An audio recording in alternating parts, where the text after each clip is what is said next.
Fala meu povo, tudo bem com vocês? Eu tô aqui hoje para começar uma série sobre adoração. Eu gostaria muito de falar sobre esse tema, adoração, porque tem tudo a ver com a libertação. Essa página é uma página que nós estamos falando sobre libertação, cura interior, renovação da mente. Eu comecei falando sobre renovação da mente, depois fiz uma série Liberte-se a si mesmo, e agora eu quero falar sobre adoração. Por que adoração? Eu entendi que a libertação tem tudo a ver com adoração. Na verdade, quando eu era adolescente e eu estava na igreja, eu participava do ministério de louvor, o que eu mais queria era ser um ministro de louvor. Eu me espelhava muito no Asaf Borba, e na época tinha músicas maravilhosas, e eu queria muito ser um ministro de louvor, fazer parte da área da adoração, e de repente, ali com uns 19, 20 anos de idade, eu fui para a área da libertação.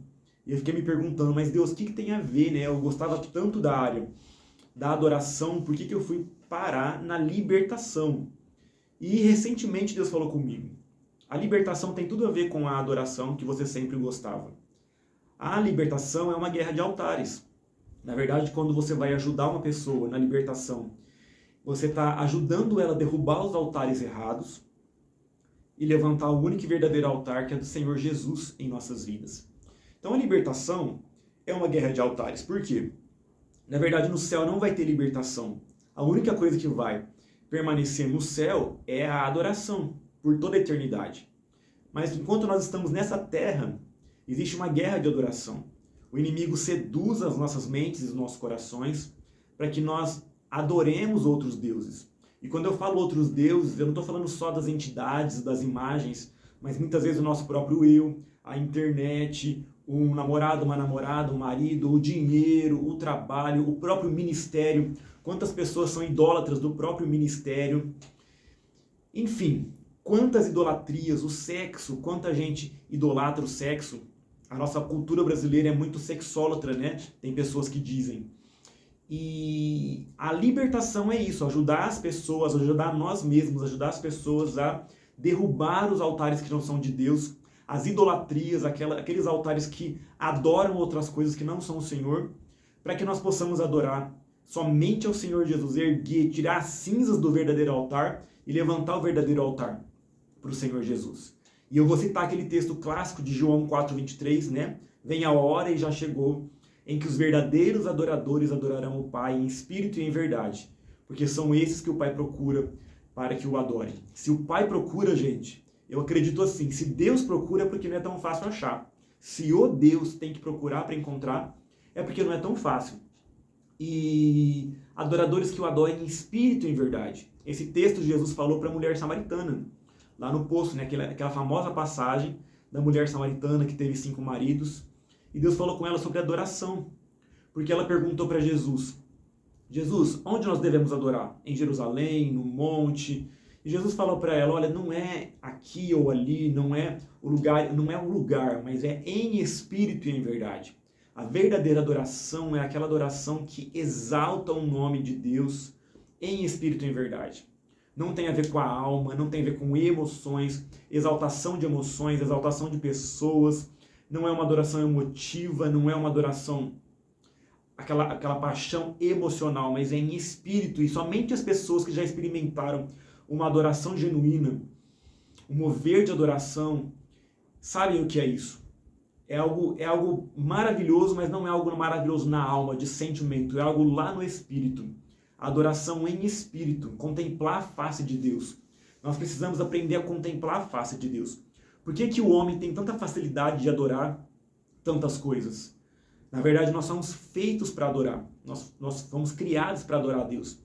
Mas a gente acaba se desviando da adoração a Deus para adorar coisas que nosso olho pode ver, né? Em toda a história da humanidade, o ser humano se desvirtuou porque ele vai atrás de adorar algo que ele pode ver. Então, uma imagem, um ídolo, uma entidade, um ator, um influenciador, hoje em dia tem muito isso, né?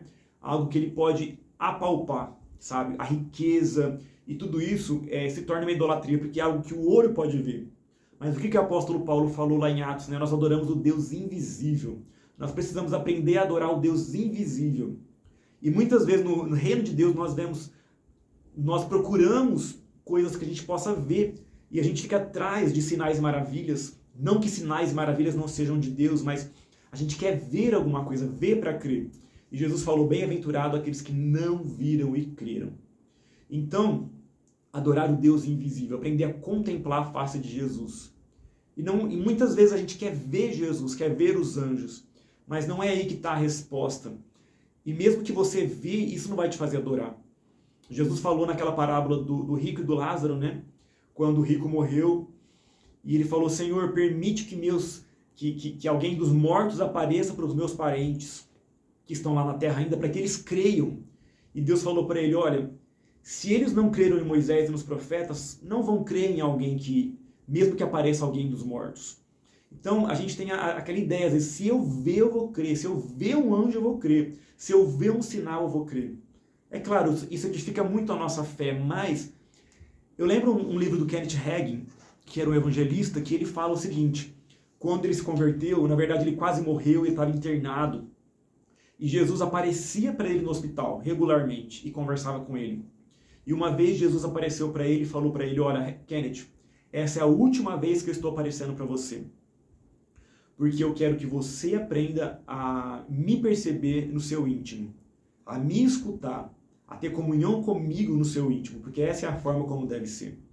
Eu achei isso tremendo, isso mudou a minha vida, irmãos, porque muitas vezes nós queremos uma experiência de fora para dentro, mas tudo que vem de fora para dentro é muito externo.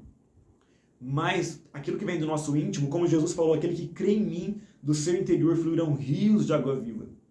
E coincidentemente, né, esse texto está na mesma passagem da mulher samaritana. No seu interior fluirão rios de água viva. Então, uma mudança de dentro para fora. Quando nós aprendemos a adorar, a perceber o Espírito Santo no nosso íntimo, a perceber o Senhor Jesus dentro de nós, falar com Ele, escutar a voz dEle dentro de nós, isso causa uma mudança no nosso caráter. Isso causa uma mudança na nossa identidade.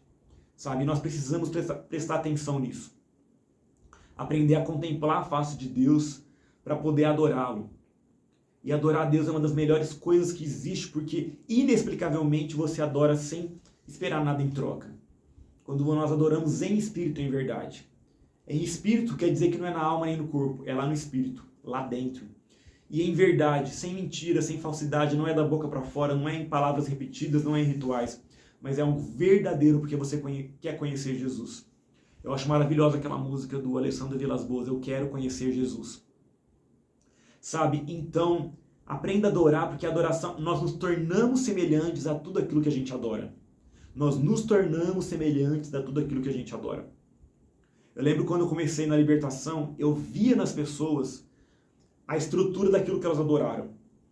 Eu via nas pessoas a armadura do São Jorge, a roupa do Preto Velho, a roupa da Rainha dos Céus. E eu falava, meu Deus, isso é muito louco, eu não quero cair em heresia. Eu falei, Deus, se isso é do Senhor, me mostra na palavra, me dá a base bíblica para isso. Deus me levou direto naquele texto de Salmo 115, né? Que fala que nós nos tornamos iguais àquilo que a gente adora. Então muita gente, por exemplo, estava com a armadura do São Jorge porque eram idólatras, né? Daquela entidade e acabaram ficando com aquela estrutura, aquela prisão. E na libertação aquilo tem que ser destruído. Mas quando a gente adora Jesus, você se torna como a glória de Deus invade a sua vida. Você volta a ser a imagem e semelhança de Deus. Essa glória, essa santidade é revelada. Você recebe novas vestes, você recebe santidade, sabe? É plenitude, vida plena. E ele falou, eu vim para trazer vida e vida em abundância. Então, sabe, que você entenda o que é adoração e adorar a Deus em espírito e em verdade. Uma adoração pura, que Deus traga em nossos dias essa restauração da adoração pura. Ele já tem trazido o que nós temos ouvido, Deus tem feito mover nessa área maravilhoso. Fica comigo nesses vídeos próximos que eu vou estar trazendo, que eu quero falar sobre adoração e como nós mergulharmos nesse universo de adoração, sabe? Você precisa descobrir qual é a palavra, muitas vezes qual é a palavra que desperta em você a adoração verdadeira. Muitas vezes nós não sabemos como adorar, mas existe uma palavra ou duas palavras, existe algo muito simples que desperta em você a adoração verdadeira. Por exemplo, no meu caso, quando eu digo, Senhor, eu te adoro, isso para mim parece que vem lá do íntimo. Talvez para você não, mas para mim essa palavra se torna uma adoração verdadeira, vem lá do meu espírito. Talvez para você a palavra é tu és digno, não há outro como tu. Eu te adoro em espírito e em verdade. Santo, santo, santo. Quantas pessoas entram no Santo dos Santos quando elas começam a dizer santo, santo, santo é o Senhor. Sabe? Príncipe da paz, maravilhoso, conselheiro. Sabe? Quando você começa a declarar os nomes de Jesus, advogado, raiz de Davi, leão de Judá. Sabe? Isso vai te levando à adoração. Exercita isso na sua vida. Descubra quais palavras despertam no teu espírito esse rio de água viva e essa fonte de adoração. Amém? Deus te abençoe.